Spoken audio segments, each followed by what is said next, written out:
Good morning, New York. I hope you had your coffee. It's 9:30 in New York, and I'm still here in Santa Rosa, California, and the air quality is very good this morning. I wish you could see the moon up there.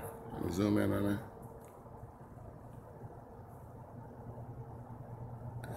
Yeah. So the moon is out.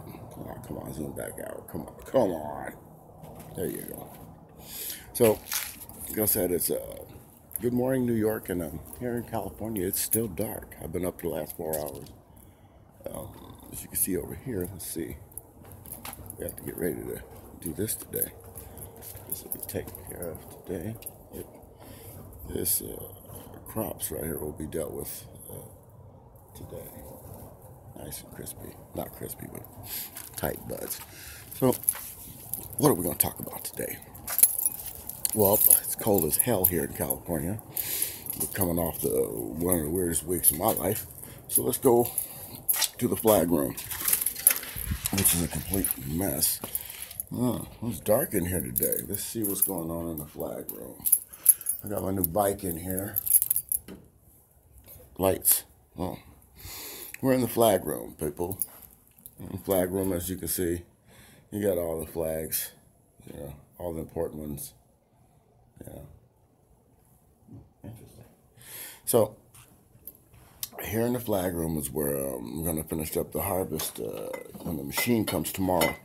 So, what we're going to do probably most likely today is get the buds that are still on the vine ready to go. Okay, right now, this is this is one of the little scragglers here. This is a scraggler we call. The scraggler here was one of the last plants planted, and as you can see, it was pretty damn small. But that right there is quality buds.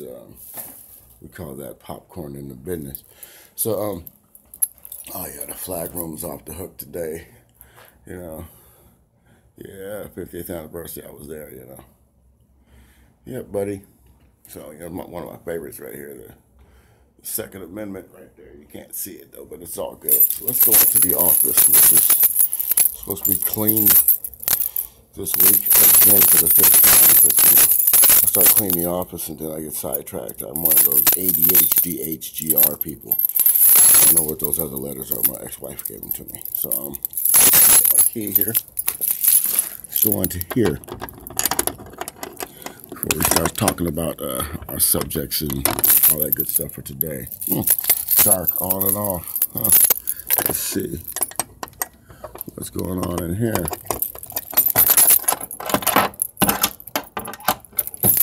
Why do people put padlocks on certain things? I don't know.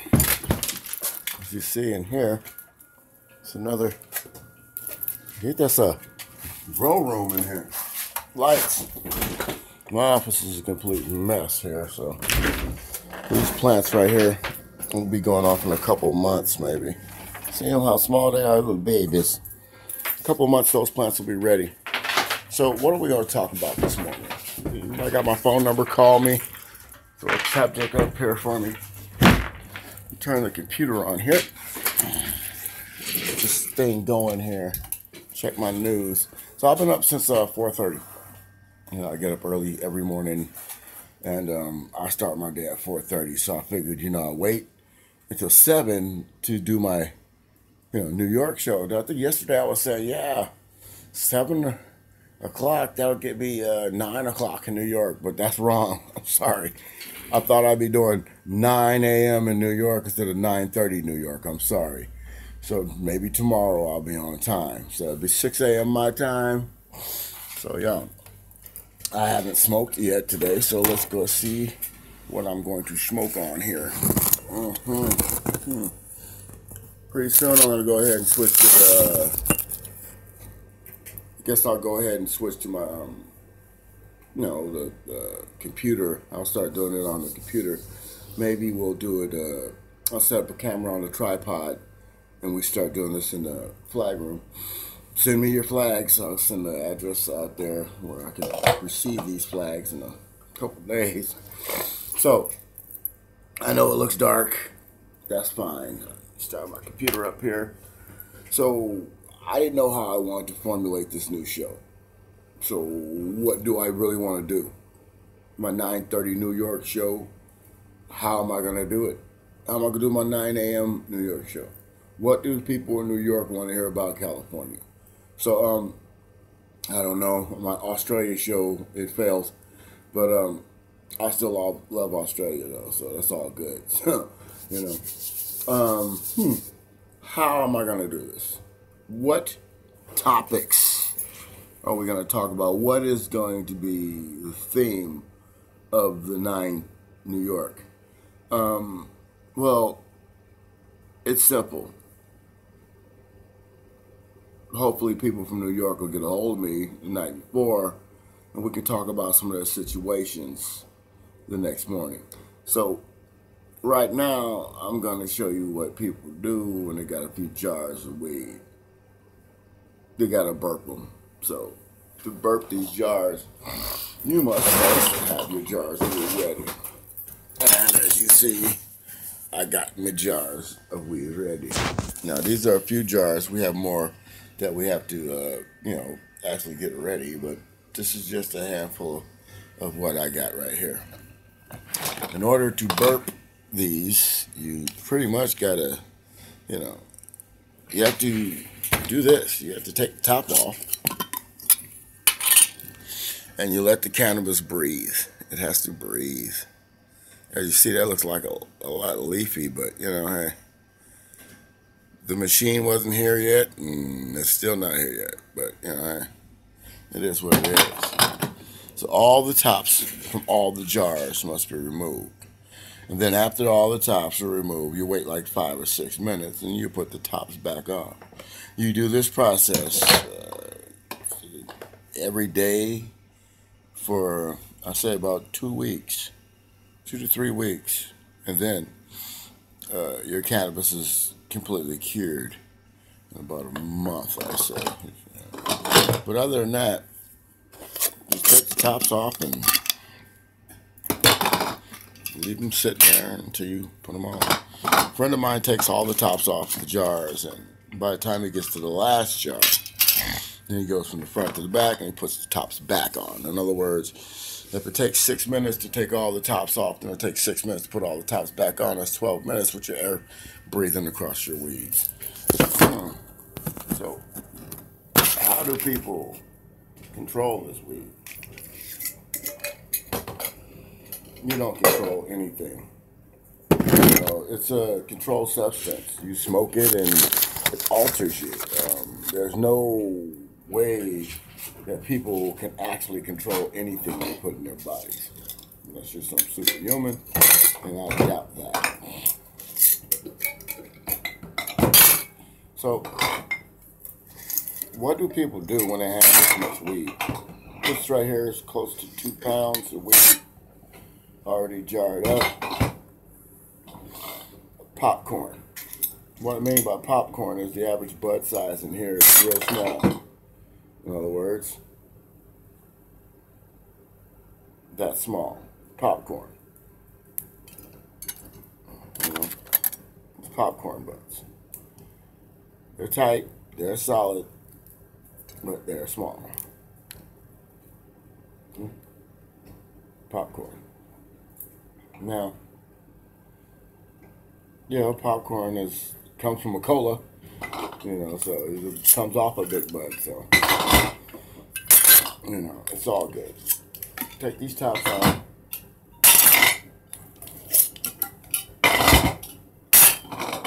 This right here is 3 different flavors. This is balsamic. This is berry white. And this is also Buddha Kush. Are you ready? This right here is the balsamic.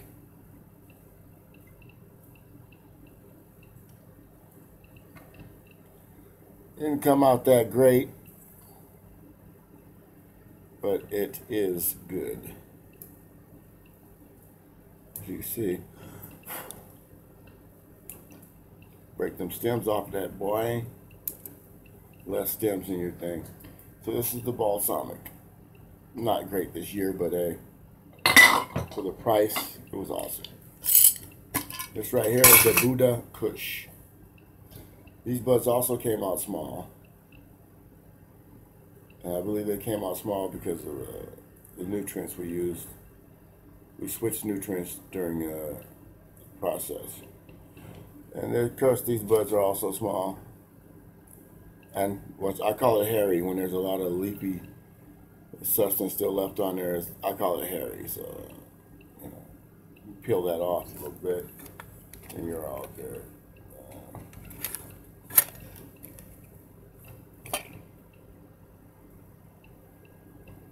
Yeah, this bud's good. So I showed you the balsamic. I showed you, keep the top off there. I showed you the Buddha Kush, and this is the Berry White. See, these buds are a lot bigger. They're nice solid buds. Like I said, they're bigger. But once again, it's hairy. See all that other stuff on there? You know, see, this is what normally will happen. This will be trimmed off.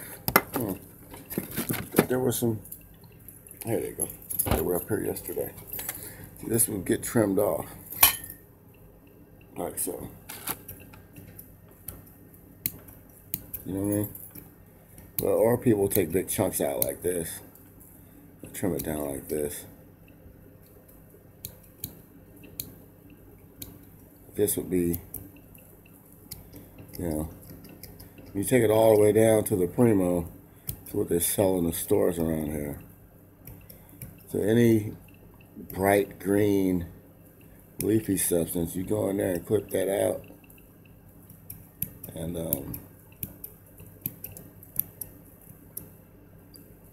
there you go, and you look like a top-notch, high quality. You get all that out of there. But I have no time for that.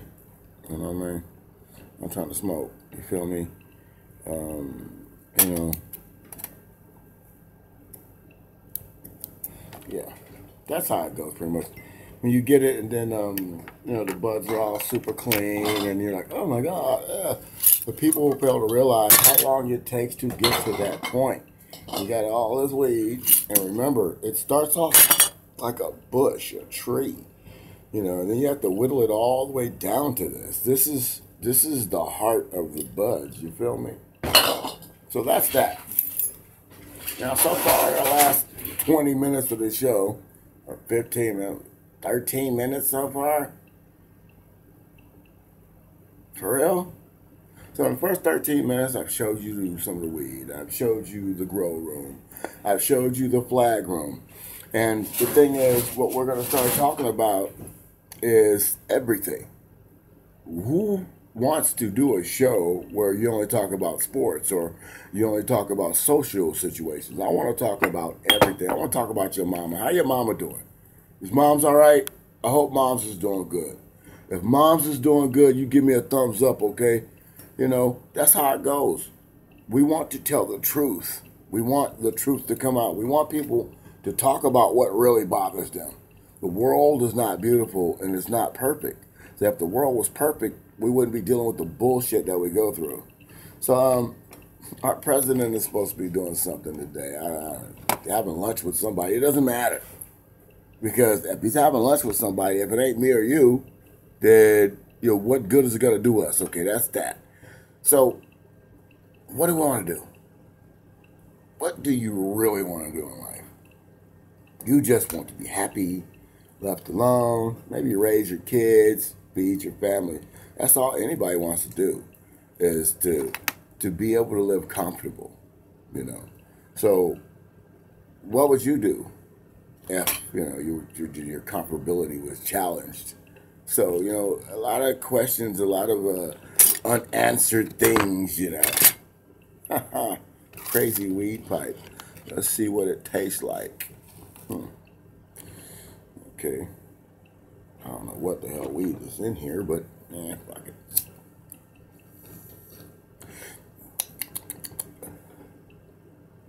Weed.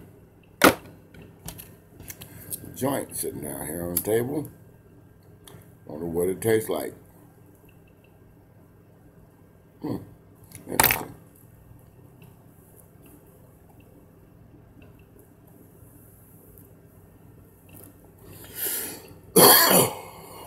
This tastes like a blunt. Like somebody re-rolled something. Another one. What does it taste like? Whew. Huh.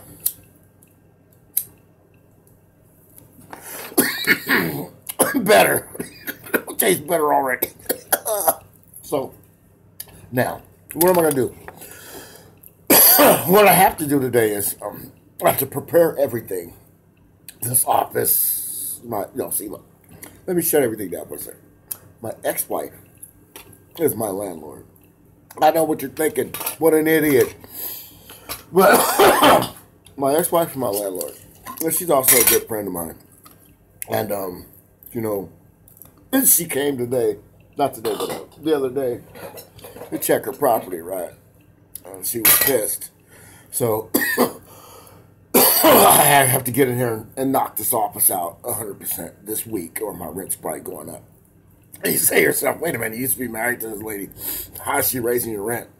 Because this is reality. This is the real life. How many ex-wives even let a motherfucker live on their property, let alone like be the property manager here?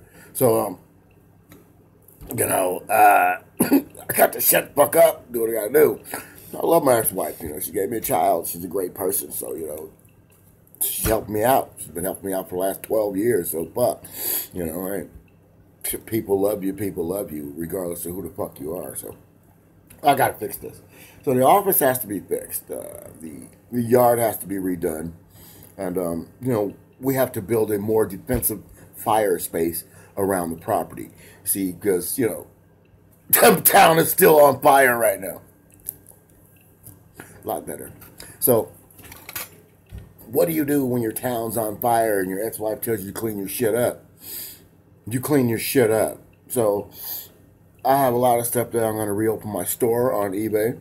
So, you'll be able to buy my music from me, directly from me.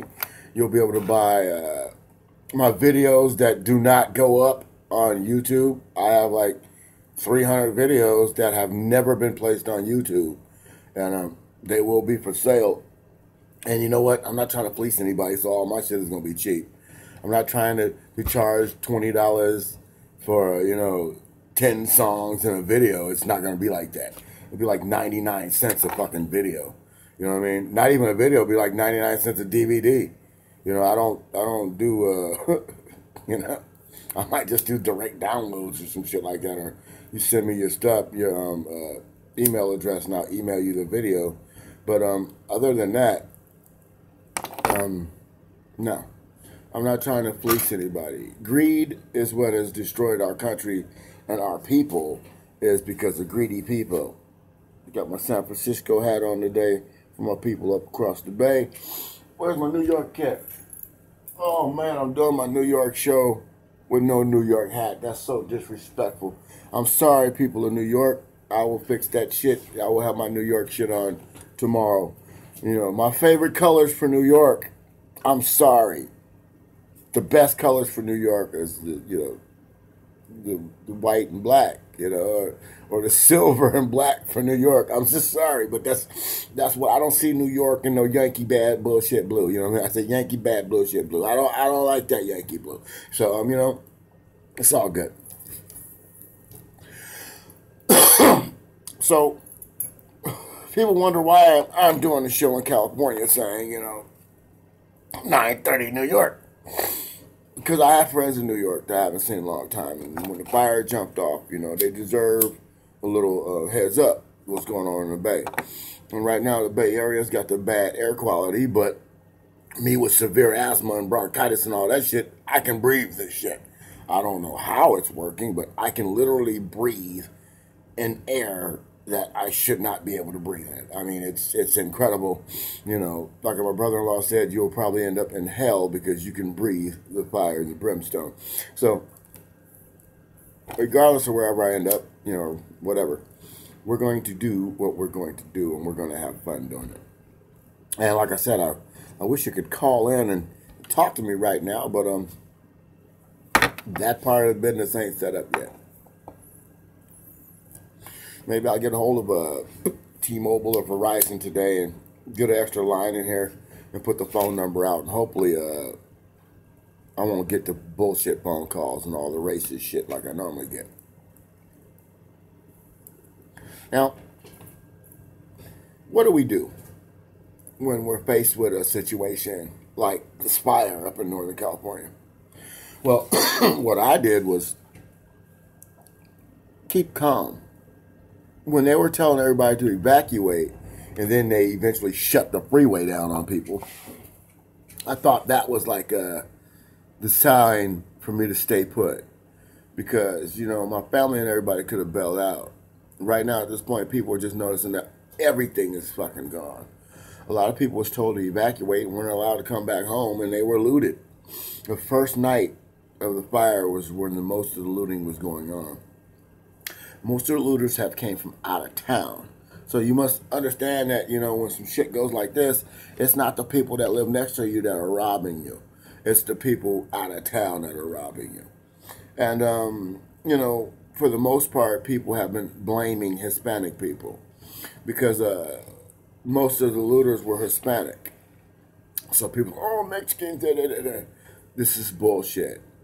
In times like this, you know, when people see opportunity, it's the closest nut to the tree that's going to steal. You know what I mean? It doesn't mean that everybody Mexican around here is a fucking thief. It just means that, you know, the couple people caught were Hispanic. There were like 6 people caught looting. Last night, they caught like 3 people. And these 3 people, they said, were up to no good. And the police had sprawled all this stuff out on top of the car. They had twist ties. They had, you know, a lot of drug paraphernalia. They had like syringes. And like, these are people they say were up to no good. They had masks. Like I said, it's like mostly drug paraphernalia. I'm like, what do they do? Catch somebody and stop them from getting high? So the last few people they caught had lots of drug paraphernalia on them. And I'm like, I don't think people are just dopey, want to get so high, you want to go loot, you know? I don't think that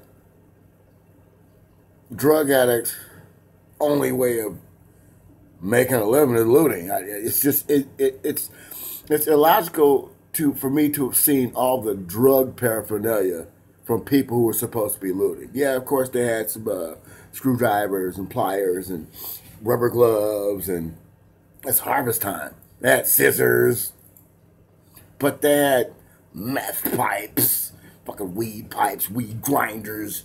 I mean, they had dope paraphernalia. At least they're going from house to house stealing everybody's drugs or drug paraphernalia. One guy had a gun. He stole a gun from someone's house. It was a gun, like 30 cell phones, jewelry of all different kinds and everything. And you say to yourself, these people have lost everything. Their houses are mounds of dust. And there's still people willing to go to somebody else's despair and steal from them. Where is the logic in that? So down here in the Bay Area, you know, our football teams, they're sucking right now. Our baseball team sucked the last season. Our basketball team is the baddest team on the fucking planet. So I think right now, sports-wise, the Bay Area is pretty good. We got another chip coming. The only way we won't have a chip coming is if something happens to Steph, you know, Clay, Dre, or K. Clay, Dre, K, what? K, Clay, Steph, or Dre. Wait a minute. You get the picture. You know. So, the Bay Area right now is in shock because of Napa, Santa Rosa, and, you know, just the overall essence of what's going on in our state. We got all these fires. We got all the senators and the governor and all these people coming out. And the Pope just spoke on this the other day. You feel me? So all of this shit is going on. And then the governor came out and said there's a lot of money coming their way. So, you guys have just a lot of money coming, pretty much. There's going to be a lot of money spent here to rebuild. It takes 3 to 5 years to rebuild. So 3 to 5 years of economic boom. Construction is not the smallest business in town. Construction is not even the medium. Construction is probably the biggest business in town. And it will grow over the next 3 to 5. Over 1,300 buildings and hundreds of businesses, hundreds of homes, all have to be rebuilt. Like I said yesterday, there's an army of utility workers right down the street from me. They've built a small city, and they got all this equipment coming in to rewire a fucking town. I mean, how many times in our lifetime will we see a town being rewired? It's almost like a city being built, because the original cities across our country only had 3 or 4 homes and a church. You think about that, and they were all spread out. You know what I mean? So we have to come rewire an entire section of town, 800 to 900 homes and businesses, rewired. It's like a whole new thing coming in, and we have to get ready for it. This is the future coming right now, regardless if we want it or not. So what are we going to do? Am I going to come out of retirement to go find some construction work? Most likely. I sure the hell will, if they give me some. So how are we going to do it? Is it going to be the same as last time, where only certain people get to be in charge of the job sites?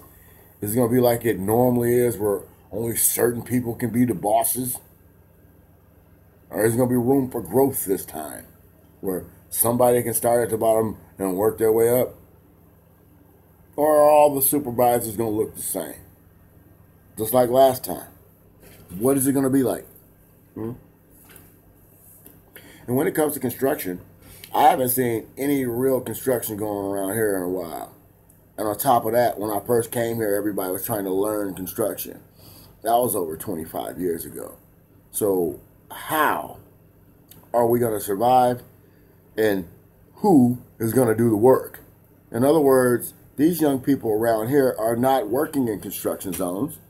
They're not doing any construction at all. These kids around here are bullshitting. They're going to concerts and shit. They're going to the college. They're not working. When I came to this town, young people was doing construction. On every construction site, you see young muscle.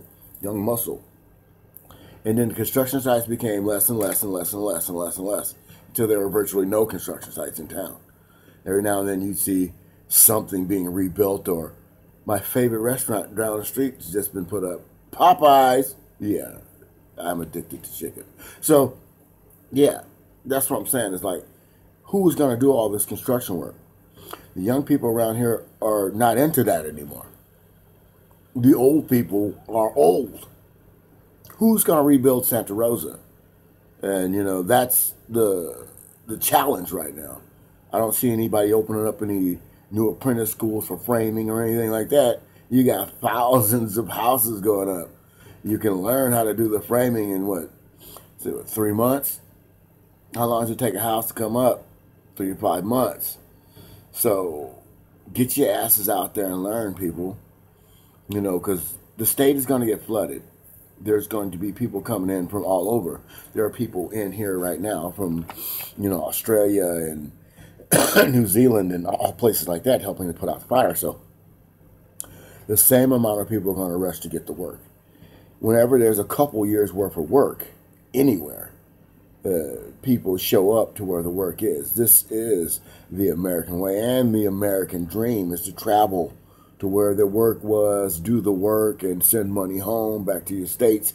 That's what it used to be like in America, because the amount of workers doing what we're going to need is not high.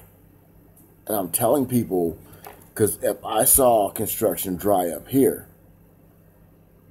where construction's only going on in the major cities like San Francisco and Oakland and, Concord and Fairfield, since San Jose. So when the major construction work is only going on in major cities, the field dries up. The locals tend to find something else to do, and people move on. Now there's an overwhelming need, not for contractors, but the construction workers themselves. We have a shitload of contractors up here, that only hire certain people and certain friends of friends. And, so it's going to be hard cracking that nut for certain people, and a lot of the union people, only work in certain regions. So I know a guy who lives here, but he works in the union, but only works in San Francisco. So what is he going to do? Instead of driving for 45 minutes to an hour to San Francisco, there's work right in the neighborhood right now. So what is he going to do when his union says you can only work in this area or that area? So these questions the workforce are going to have to deal with, because that's the question that you have to deal with. If you got work here, why look for work somewhere else when you are a licensed contractor and all that, and you got all your paperwork and you're a plumber supreme, or you're just union? Where is your union located and where does your union operate out of? That's what it is. And a lot of these guys don't jump from union to union. They won't transfer. I don't know why. Because I used to tell my friends, like, how stupid are you to drive and blow your car out, burn your car out, burn your truck out, driving all the way to San Francisco when you can just be in the union here? And he says, it's not that easy. You just can't you're in the union, you just can't work wherever you want to work. I'm like, you're paying union dues. How come you can't fucking work in the neighborhood you live in? And he says it's not like that, and around here it's good old boy driven. Because it's good old boy driven, ain't that many jobs going to be just handed out to the locals. The good old boys tend to find their friends and bring their friends back into the fold. The good old boys tend to only want to hire their friends and their family members. The good old boys also have abandoned their people lately and was hiring a bunch of other people. That's why people was hearing all this negativity about a group of people. They're taking all the jobs. They're not taking all the jobs are given to them. They have the skills, because when Americans wasn't getting the jobs, they were hiring somebody for less. Oh yeah, it took me a while to get around that corner, but I'm going there. The good old boys tend not to hire good old boys anymore, because the average good old boy wants $45 an hour. Well, the average new guy only wants $20 an hour. 20 or 40. Who you going to pay? The young buck who barely knows what the fuck they're doing? But they've been doing it because over the last few years, nobody's been doing it. You going to pay $40 an hour for a good old boy? Or you going to get a young buck for 15 to 20? And minimum wage in California has gone up to $15. I can easily see a contractor saying, hey, you can get $15 an hour start here. I just turned down a job the other day with making $19 an hour. Because I'm retired. If I come out of retirement and then I'm working for 32 hours a week and then the work dries up, that means no money until work. I'm retired. I got some checks coming in. So if I give all that up and then I'm working for 2 years and all of a sudden, well, you can't get back on for a while. It's not easy to get on once you're off. So it is what it is. If I can come back at $40 an hour, I'm there. But I wouldn't hire a motherfucker at $40 an hour. So how do I expect to go just tell somebody to give me $40 an hour? It's not going to work. So a lot of the guys that do construction work who want to jump back in, you're not going to jump back in making 35, 40, 45, 50. You're not getting that when you go back. So what you gonna do? Fire up your own small company right now. Go get your licenses. Start cleaning off some of these damn lots. Because that's what you can do, old motherfuckers. You can clean some of these lots up so the young bucks can go in there and do the fucking work. You could do that. You could do that on your own contractor's license that you probably already have. There's a lot of people going to be cleaning up these sites before the sites get redone. So that's something that you have to start getting your shit ready now. Because I think the door is going to open up in weeks for the workers to flood in, for the new contractors to get their contractors' licenses, so the electricians to do electrician stuff want to get the new electrician license. All the people out there who used to do it for somebody else, who don't do it for somebody else anymore, are going to scramble to get their own licenses to do it for themselves. Because now's the time to make some money. Now, these people who go in and clean up apartments, to flip apartments, they're going to make a lot of money in the smoke damage, getting rid of the smoke damage. Like I said, people who do framing and everything, most of that stuff is done by contracting companies like, Gelati and such and such brothers or whatever. Companies like that. The regular person is not going to come in and get permission to frame somebody's house. It's just not going to happen like that. Let me do it. I can frame. Well, if you got a contractor's license and that's what you specialize in framing, you go handle your business, because hundreds of thousands of homes, not 100,000 homes, it's not 100,000 homes, but hundreds of homes and thousands of people have been displaced. And apartment complexes are gone, stores are gone, mini malls gone. So people, you have the opportunity now to get your shit together, go get your shit right. You clean up. Some of you got to clean up. I'm sorry. Some of us smoke too much weed. Some of us drink too. Matter of fact, I've been up for 5 hours. Where's my drink? I've got to have a drink now, see? I remember the first time I was on a construction site here in Center Road. I was just walking by. My father said, hey, a lot of construction going on right now. You need to go ahead and ask these guys for work. And I had already just had a bad experience at the McDonald's with my dad, because I just moved to this town and I didn't want to be here. And I went to the McDonald's and they offered me a job, because I used to work at McDonald's. So they offered me a job in minutes. I'm like, tried to get out of it.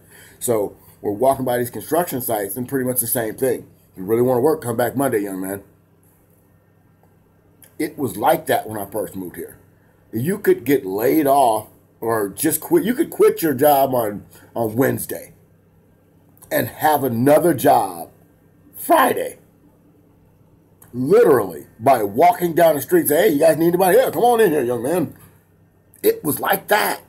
When I first walked down the street by myself, some guys was working on a place. I'm like, hey, you guys need help? Yeah. When can you come back? They were just throwing jobs. You want a job? Go get a job. And then it all went away.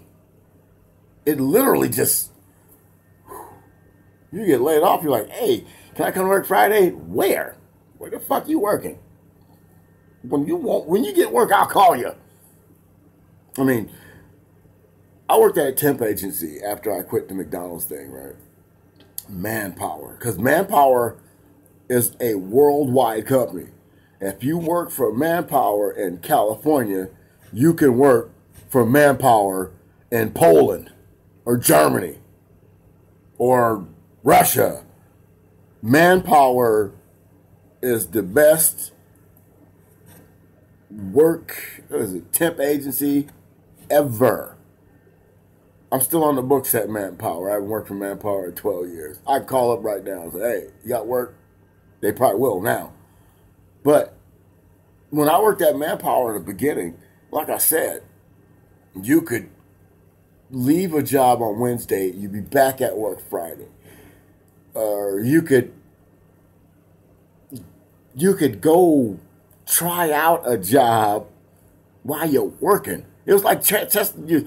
Yeah, you go to lunch for 30 minutes. You can go check out another job for 30 minutes. And if you liked it, you could stay and just quit the other job. I mean, it was that easy to get work. So I left Richmond, California, and I never forget a man that just opened up a Popeyes, not too far from McDonald's, right by downtown, if you know where Richmond is.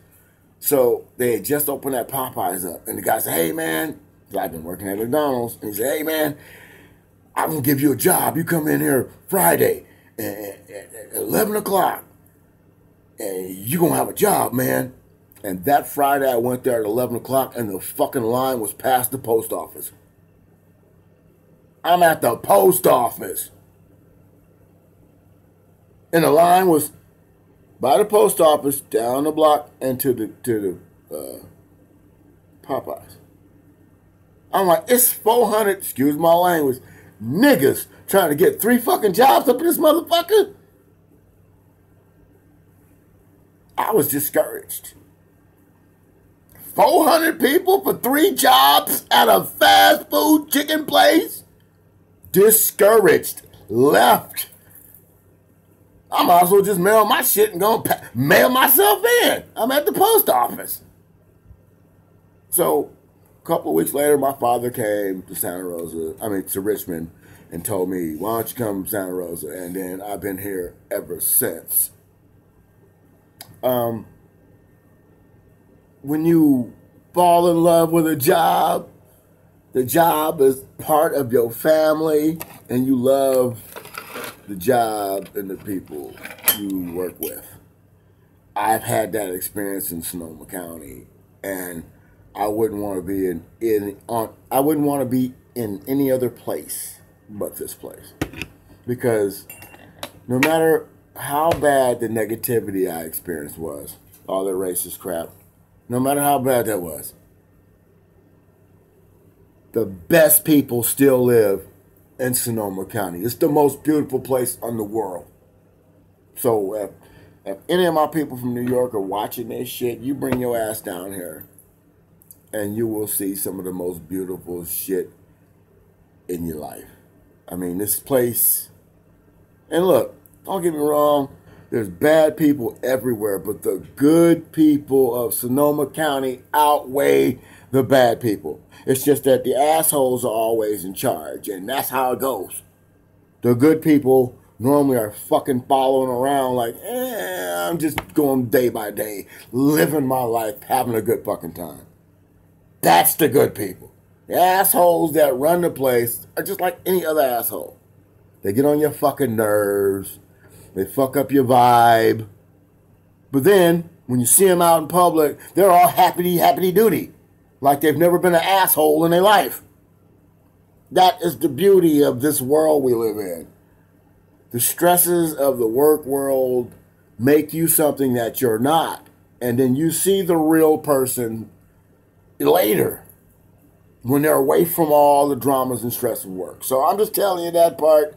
But when you come up here, and you go to Bodega Bay, and you go to Annandale State Park if it's not all burnt down, you go up to Lake Sonoma, and you see the people, and you see the no drama, you see the no politics, you see the beautifulness of just fucking being left the fuck alone, and you will fall in love with this shit. So, you know, I left hell and I came to paradise, and I experienced hell in paradise, but I don't want to leave. How does that compute? You deal with the bullshit, and the bullshit is so minute. It affects you, but the scenery is so beautiful. You say, you know, the shit stinks and I smell it, but goddamn, it looks good. And that's how it feels here. You know, everybody needs to grow up. Everybody does. So, you know, you get that from people. Remember, 5 to 10 minutes, and we've had this off for 30 minutes. So, now you put the tops back on your cannabis, people, so the shit don't be, you know, tasting like hay and shit, you know. You have to do this. People, when you grow your weed, you have to cure it. If you don't cure it, your shit is shitty. You know, you don't want that. You want your weed to be good. Yes, indeed. Keep the tops on. You know, if you have to get new inserts for your tops, you can make your own. You just make sure it's tight enough. We have Strawberry Diesel hanging up with a Fire OG. And that right there is what we'll be working on most likely today. And then we'll be working on the Gorilla Glue later on too. The Gorilla Glue is still on the vine, babies. So we have to cut them down and trim them up for the machine that I bought, which will be here hopefully tomorrow. These machines, the one that I bought is a generic version of the baddest machine that I've seen.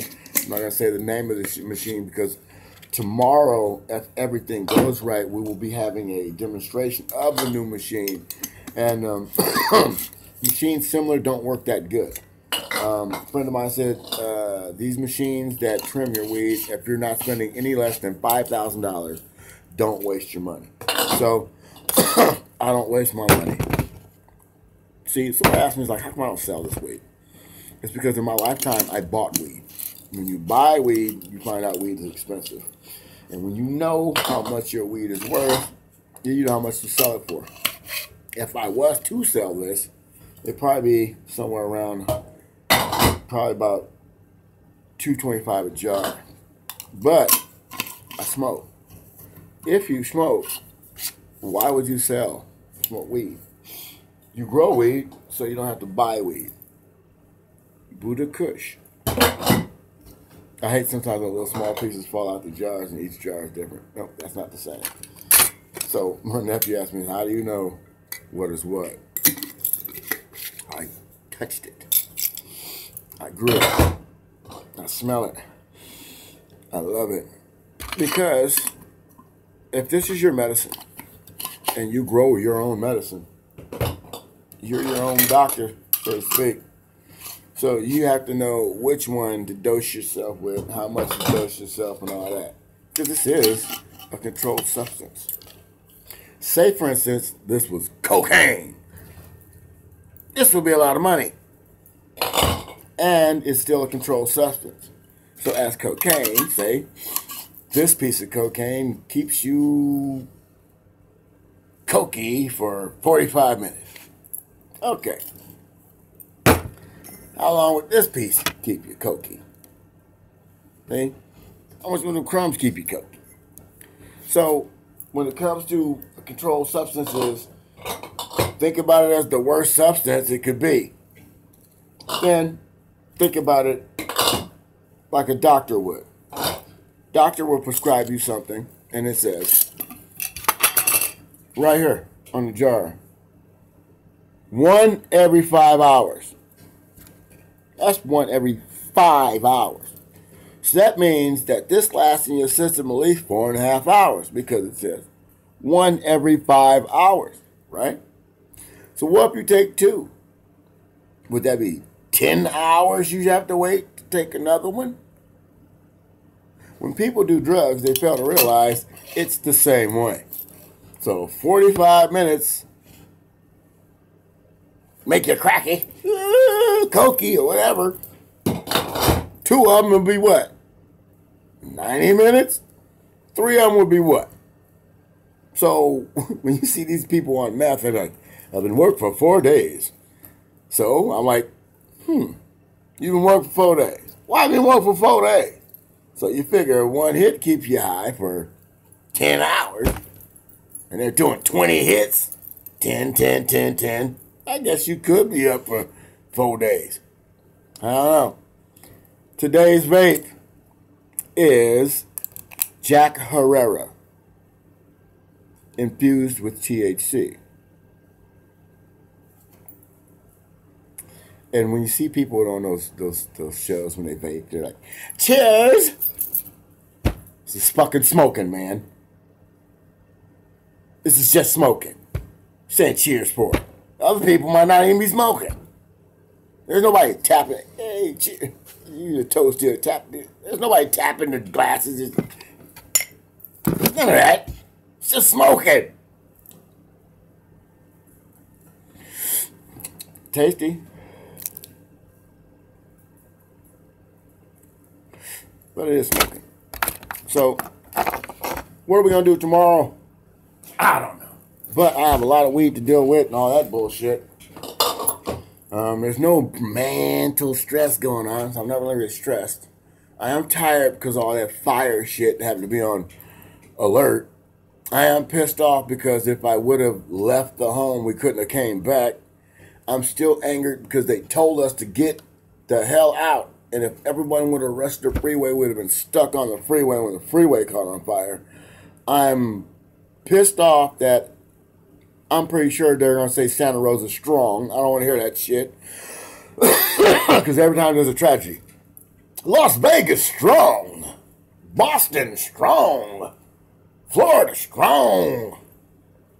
Texas strong. Strong. Strong. Strong don't mean shit. Lou Ferrigno is strong. But the Hulk is a bad motherfucker. See what I'm saying? I would rather somebody say Santa Rosa united. All for one and one for all. That strong shit is cliche. It turns it into every other event. I hope nothing ever happens in New York again. Now, you know what I mean? No more dumb shit. But if something does happen, I don't want it. New York strong. Fuck that. Fuck being strong. Get everybody united. Everybody get together on the same page and unite. I can be strong for the next motherfucker. The next motherfucker be strong for me. But we united?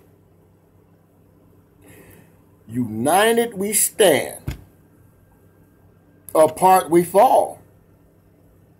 If you strong for yourself, you liable to run away if something happened to me. Strong ain't shit to me.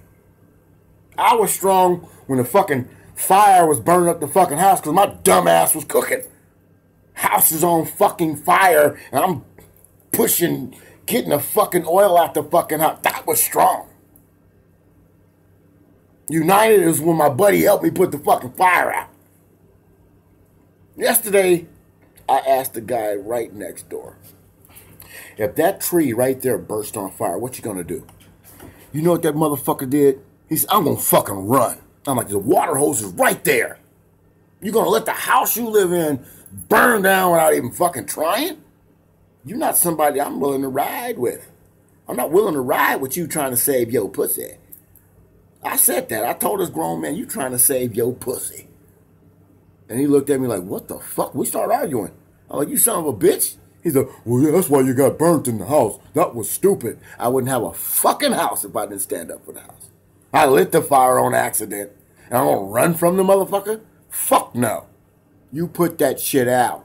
If the tree over there is on fire, threatening the fucking house you live in, you make sure that fucker is wet. You wet that motherfucker. You fight that son of a bitch until that motherfucker runs you up out of your shit. That's what I said to that motherfucker. You go save your fucking pussy. You get the fuck away from me.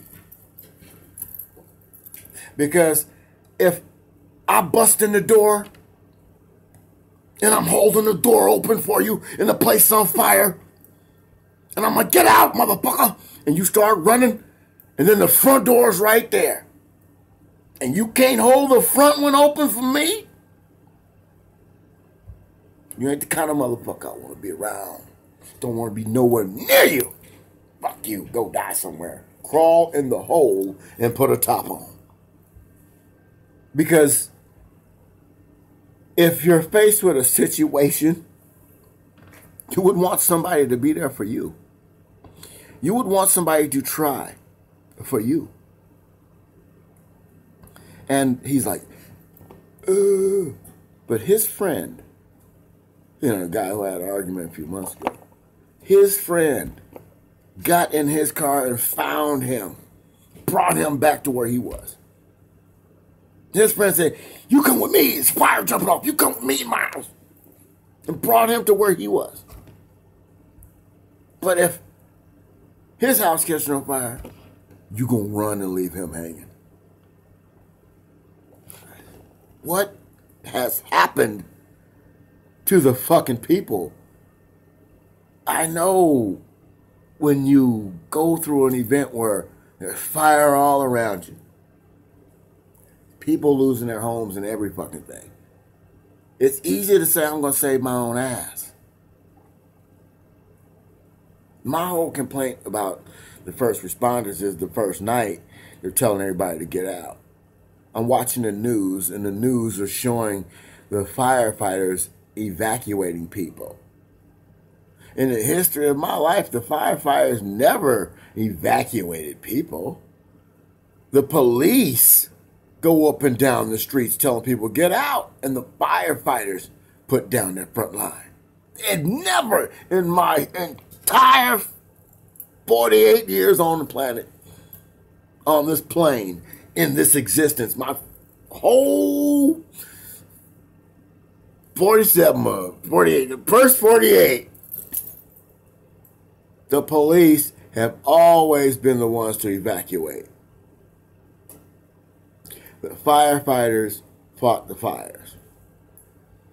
I'm watching the news and the firefighters are watching fires. They're guiding traffic. They're going door to door. That's what I thought the police's job was.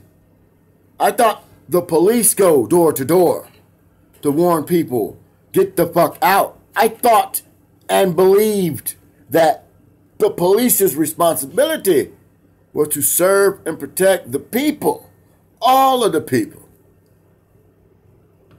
No. Apparently, that's the firefighters' job. The firefighters are supposed to protect the people. I think politically,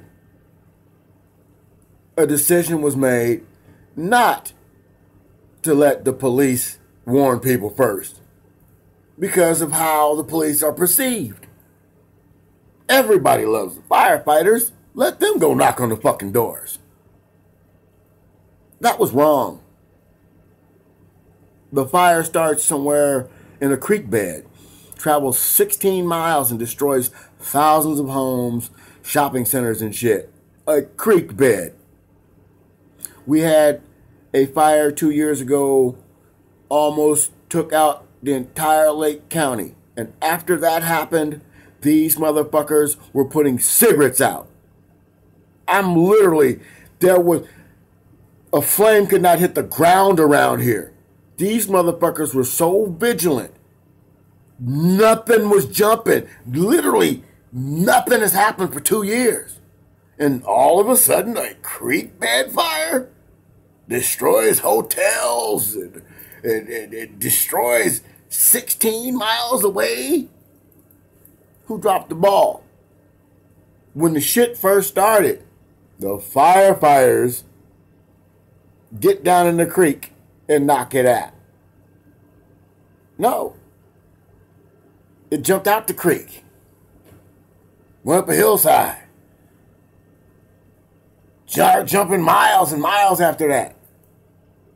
And where's the logic in firefighters telling people, get out? I understand. I know there is a logic. But in my entire life, and probably in your entire lives too, that the police get the people out. The firefighters save the day. It's a team effort. It's like special teams. You got the special teams come out and clear the field pretty much. That's the police. Then you got the O-line, the offensive line putting the fire out. They got the quarterback coordinating the whole fire situation. Where to throw the water, where to put them. That's what I thought it was about. And not the fire department evacuating the people. Not the police evacuate. The fire department puts out fire.